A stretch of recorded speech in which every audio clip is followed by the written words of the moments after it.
Katuruan tungkol sa panalangin. Mateo Kapitulo 6 versikulo 5 hanggang 15. Kapag nananalangin kayo, huwag kayong tumulad sa mga mapagkunwari.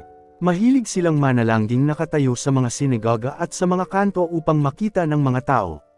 Tandaan ninyo, tinanggap na nila ang kanilang gantimpala.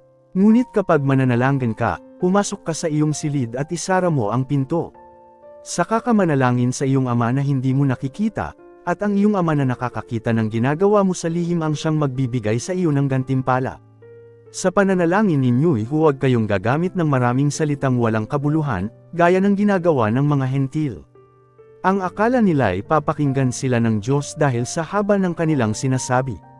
Huwag ninyo silang tutularan. Alam na ng inyong ama na nasa langit ang inyong kailangan bago pa ninyo ito hingin sa Kanya. Ganito kayo mananalangin, Ama naming nasa langit, sambahin nawa ang iyong pangalan. Naway maghari ka sa amin.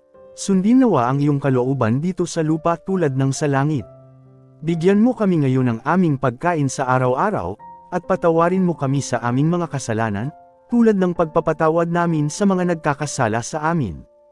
At huwag mo kaming hayaang matukso, kundi iligtas mo kami sa masama. Sapagkat kung pinapatawad ninyo ang mga nagkakasala sa inyo, patatawarin din kayo ng inyong ama na nasa langit. Ngunit kung hindi ninyo pinapatawad ang iba, hindi rin naman patatawarin ng inyong ama ang inyong mga kasalanan.